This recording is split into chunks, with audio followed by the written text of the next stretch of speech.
else? What else? Everything's been ported. Are there 5 titles that came out on Wii U that didn't come out on Switch? Oh,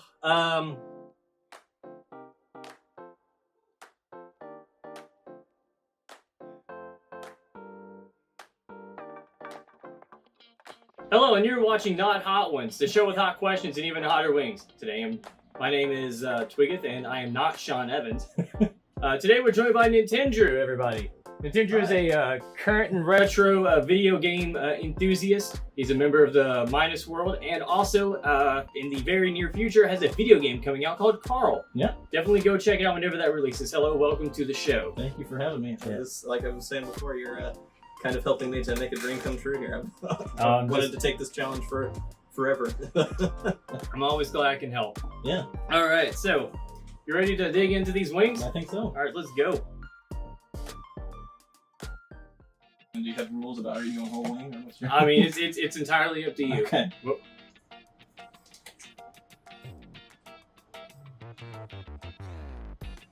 That's a good sauce. That's good mild hot sauce. Yeah. So as I mentioned earlier, later this year you have a video game called C.A.R.L. coming out. You want to talk about how that idea came from how it came from an idea to a concept to now a fully realized thing, and how you got into sort of the game development space? Sure. Yeah. Well, C.A.R.L. is an idea that I've had knocking around my brain for the better part of a decade. Mm-hmm. So it's something that it's a story that I've wanted to tell for a long time. I actually, a lot of people that are familiar with my YouTube stuff probably don't know that I started in game development. Mm-hmm. So I went to school for computer science, and then I started work at a local studio just out of college to work on some mobile games. And I worked in the game industry for about 5 years before the YouTube just started to take off. And so I decided to talk about games rather than making them for a little while. But I'm glad to be going back to my roots. And yeah, no, C.A.R.L. is something that it's seen many different forms. It's been it's gone through 3 different engines, I think, at this point, and has been in many different forms. But I'm very excited to be on the cusp of finally getting it out there. All right, that's awesome to hear. I know I'm personally looking forward to it. One of our crewmates over here is actually looking forward to it as well. Awesome. But we'll definitely get the word out as much as possible, as best we can. All right, so this next one is DAWSON'S hot sauce. It's cedar smoked garlic.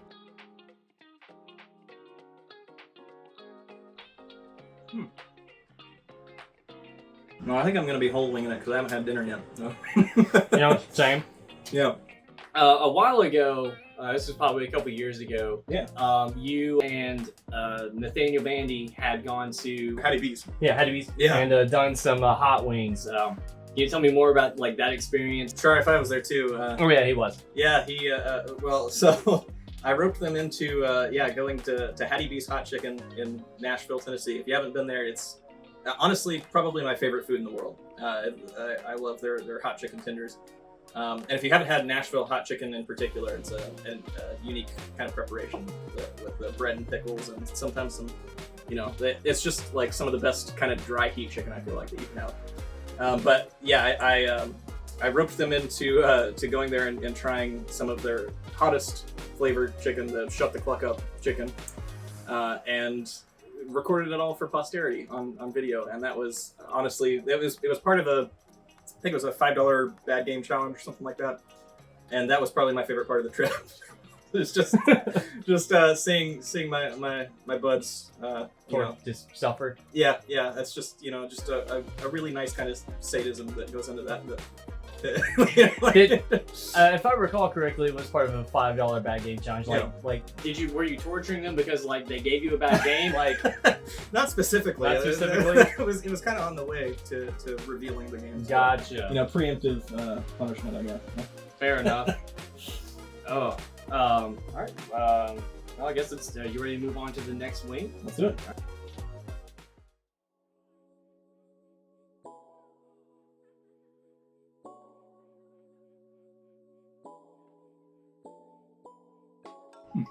Here's some big wings too. Yep. Segueing off of our last question. Yep. I feel like you and I and a few select other people are in this like exclusive group that we just really like, Star Fox Zero. An elite club. Yeah, it's honestly the best club. Shout out to everyone that actually played Star Fox Zero. Yeah. But is there any other like reviewly bad game that you think is not worth the hate, but actually deserves the attention that the attention and love put into it?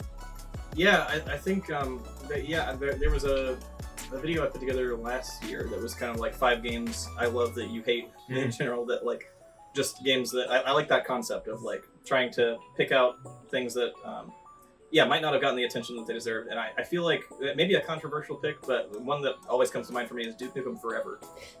Duke Nukem Forever came out after, I think, 12 plus years of development hell. Mm-hmm.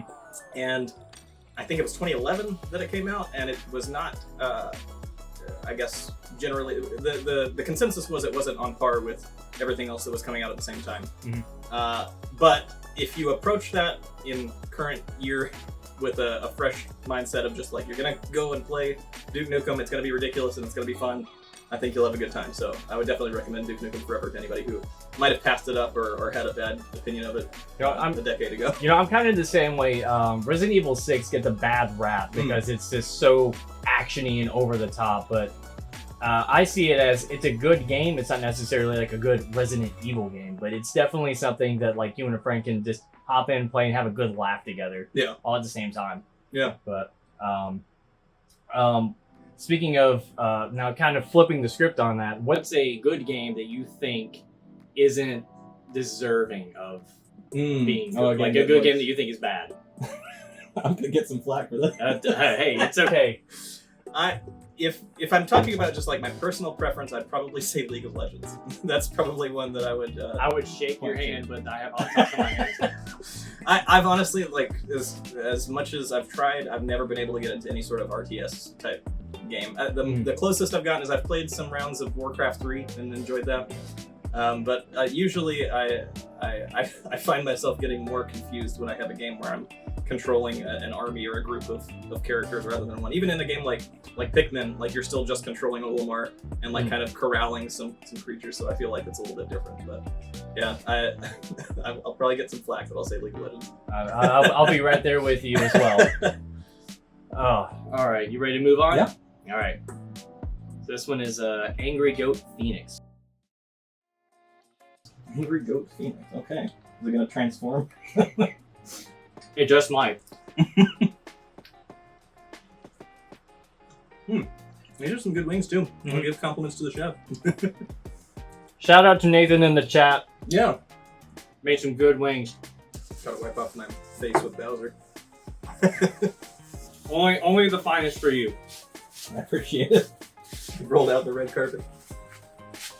Also, chat, I want to point out that even though I'm drinking the milk, it's not that it's hot. I'm just really thirsty. That sounds like an excuse. I mean, I suppose I could drink the water, Yeah. but kind of going on that like very treacherous territory. Do you think that things like NFTs belong in the gaming space? Like, I understand that they're very frowned upon, but do you see any like viability in them?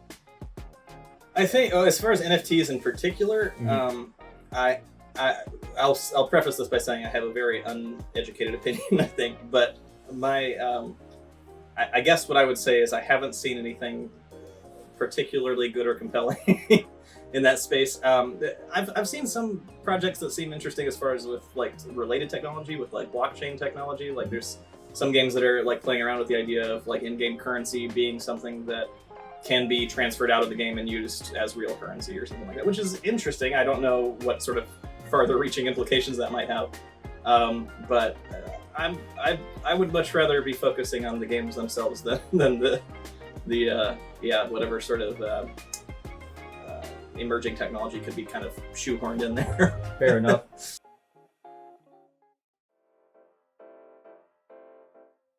So this one is Los Calientes. Los Calientes, okay. This is Cool. the hot ones, like specific sauce. Yeah.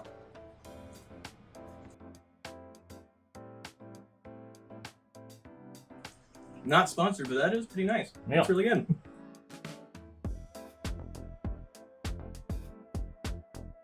I always kind of wondered, like, on their main channel videos, if they were like, if they, you know, slip them a little bit of cash under the table and like push their sauce or something. But no, it's honestly probably the best one that we've had so far. All right, Andrew, there's a recurring segment on Hot Ones, Explain That Gram, where we kind of take a deep dive onto guest Instagrams and kind of get a little bit more explanation as to what is going on. So I'm going to show you a picture, and then I need a little bit more context here. Okay. All right. Yeah. So here's a picture of me in my very best Chadtronic cosplay.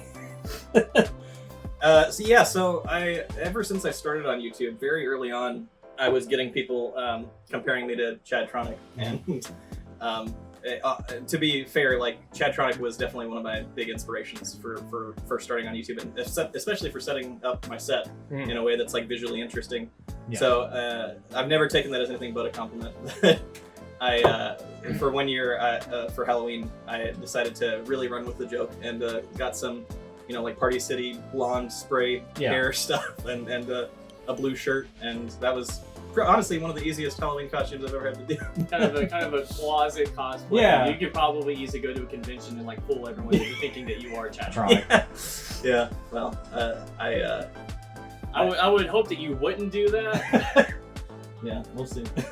But no, there are a lot worse people I could be compared to, so I'm glad to be in good company in that way. I think I've got one more photo. The Nintendo drip, right? Yeah, the Nintendo drip. Suit company, Opposutes, reached out to me and saw the channel, and they were going to reveal this Nintendo suit in a couple months, and asked if I wanted to have one to show off, and I was like, yes, absolutely, send me a suit.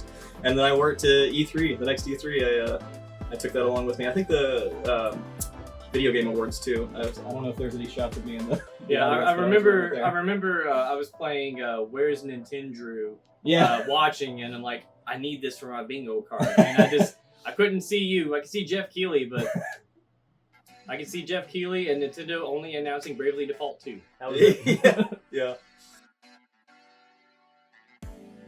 All right, here we go. Number 6. This one is Queen Majesty Cocoa Ghost. Okay, so this is the one with chocolate on it, right? Yeah. Or cocoa. I'm expecting for the heat to turn around this point. I like that one too. I don't get a lot of chocolate, or a lot of cocoa, but it's savory. Mm-hmm. A little hint of sweetness. What's something positive in the gaming space that you think doesn't get a lot of recognition? Well, I guess from a sort of meta perspective, I'm really encouraged that we're now living in a time where if you have an idea for a game, you can pretty much make it happen. Like the tools that I'm using professionally now to like finish the game that I've wanted to make for almost a decade are the same tools that a hobbyist can pick up and start to learn over the course of, you know, a week or two, and like start making functional prototypes.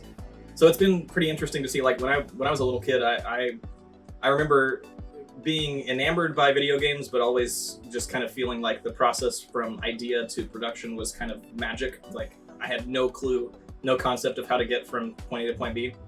But when I was probably around 10, 11, or 12, I started playing with Game Maker, which was just a freeware software that could allow you to do sort of like those drag and drop programming blocks of logic, where you wouldn't have to necessarily learn a language, but you could play around with, you know, making 2D assets and having them interact with each other.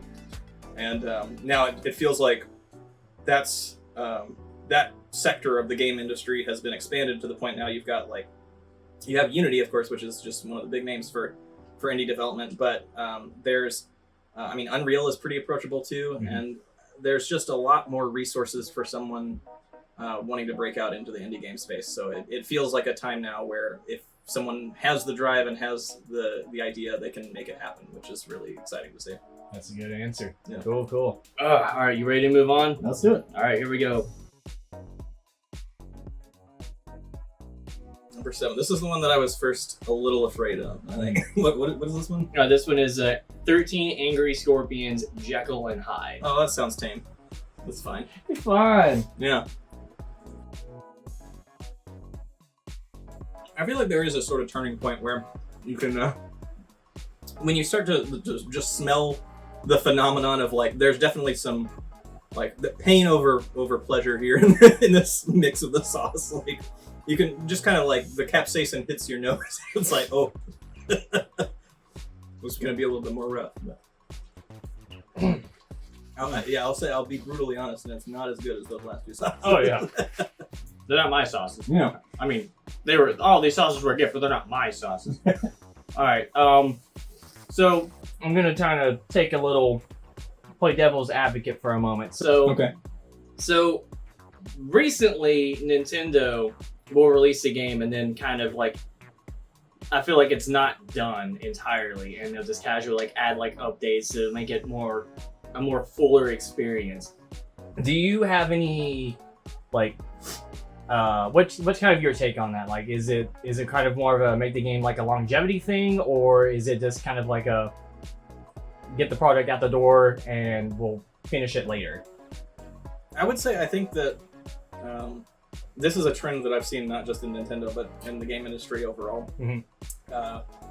Now that we have the developers have the freedom afforded to them where they can afford to do that, where if they have a functional vertical slice well, that's not the right phrase, but if they have a functional product that does basically everything they need it to, they can put it out even if there's a day one patch. Most people won't notice, most people won't care.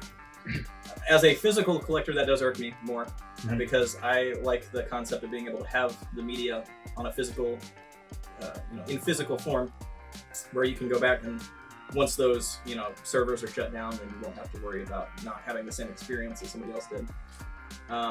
And that can kind of that can also play to some strengths of certain titles too, because like an example I think of is Team Fortress 2 is still an ongoing PC game that Valve is putting a ton of time and money into, but it looks nothing like it did when it first came out. Oh yeah.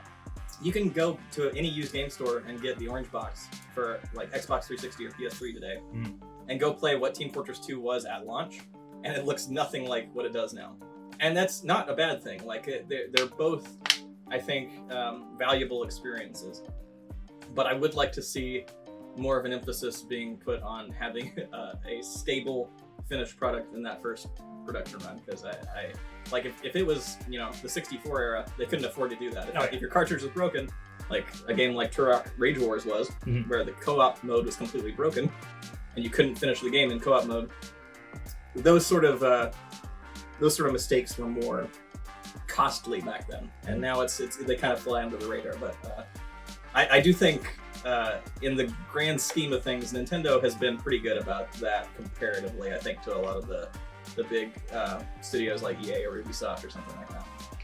But still not perfect. I agree. All right, because I do worry, because well, actually we'll come back to that. I've got a question for that one. Sure. So, all right. All right. You ready? Yeah, right. I definitely am starting to feel it now. It's getting to the Yeah, hot zone. I will say that my milk is gone. I'm trying to hold out. I'm going to see if I can go without a drink for the whole round. Oh. We'll see. I am in no competition here. I will be honest. All right, so what is this one? Well, this one is the bomb evolution. Okay. Yeah. Okay. I was saying earlier, I know at some point I had the bomb in my fridge, but I haven't had this redux, so yeah. I don't know what that spells for us. Thank you.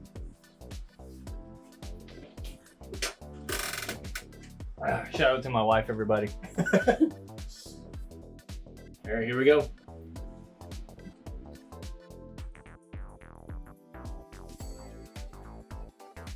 Yeah, it's kind of got that just kind of pure capsaicin flavor. What have we gotten so far this way? I think I'm gonna go for the whole wing double challenge here. You're doing good, doing great. Thank you. Trying to hang in there.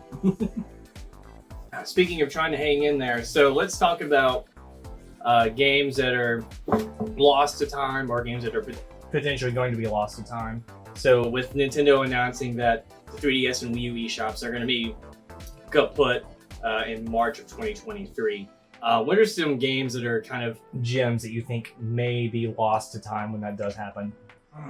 Well, from my perspective, even if a game is that is building, by the Yeah. way.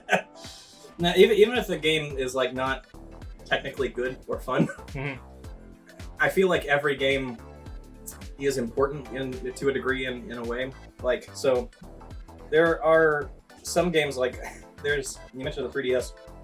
There's this Barbie Groom and Glam Pups game for 3DS, which if you're following the used game market and the prices, it is absolutely absurd. This game is by far the most expensive secondhand 3DS title right now. I think last time I checked, which is a couple weeks ago, it was up in the $2,000 range.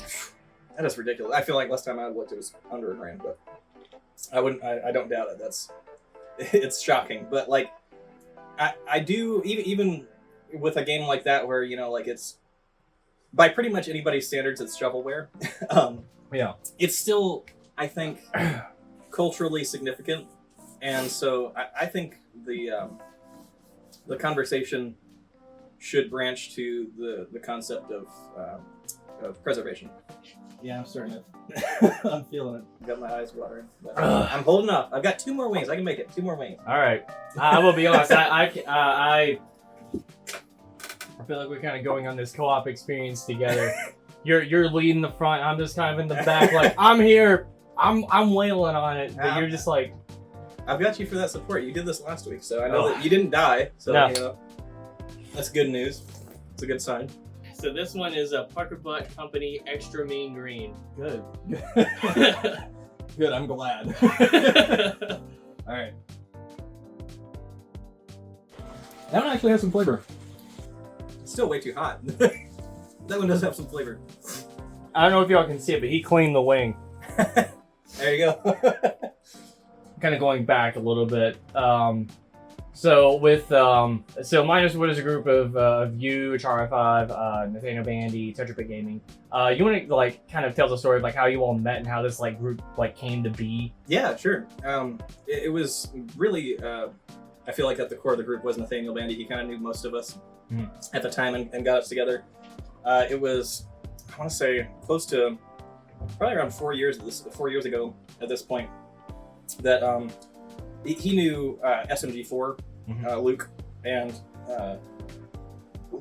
Luke or SMG4 wanted to do a multiplayer Super Mario 64 challenge or run, and so he was looking for a group of like about 10 people to do this sort of collab video with him.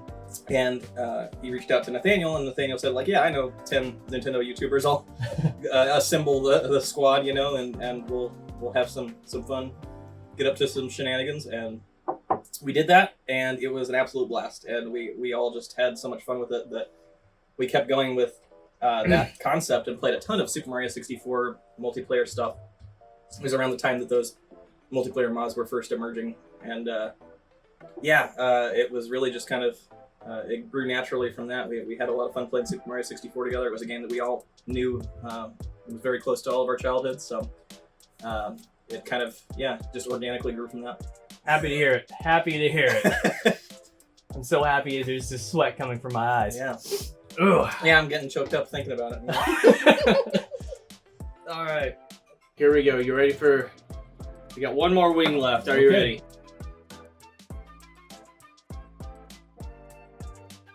All right, so we call it the last out because it's tradition around here to add a little extra sauce to it. Ooh. Thank you. I'm gonna be honest. I'm a bit terrified. I've got a pile of napkins over here. I think after this, like, I don't think you'll ever want to hang out with me. Ever.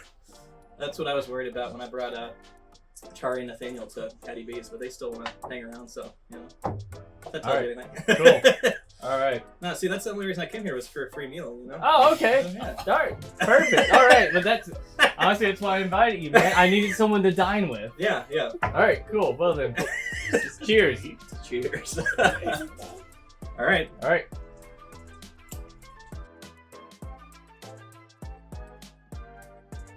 We're doing the whole wing. Whole wing? All right. Mm-hmm. There it goes.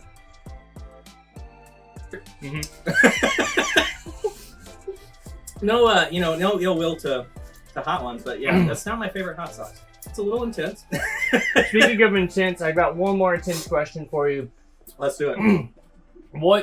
Name 5 Wii U games that still deserve to be ported over to the Switch. Oh man, Star Fox Zero, of course, easy. Okay. Easy peasy Star Fox Zero.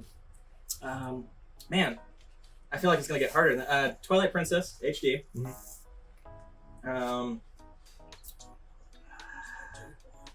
Wind Waker HD. Don't have Wind Waker HD on Switch yet either, which is bizarre. I thought for sure they were gonna come out with some big pack of all the HD Zelda games for Zelda's 25th anniversary. Or 35th. 35th, yeah. I'm old. Oh god, I'm not gonna let myself drink and talk about the fight. Okay. Okay. Let's say Devil's Third, because why not? Devil's Third's an oddball title. Let's see that on Switch. And what else? What else? Everything's been ported. Are there 5 titles that came out on Wii U that didn't come out on Switch?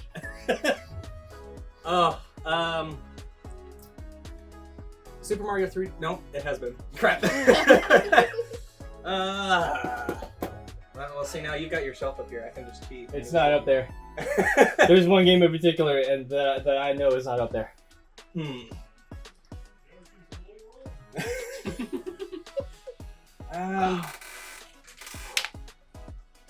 Honestly, I feel like a lot of the good titles have already been ported over, which I'm not mad about. I'm happy that the Switch is kind of a port machine. But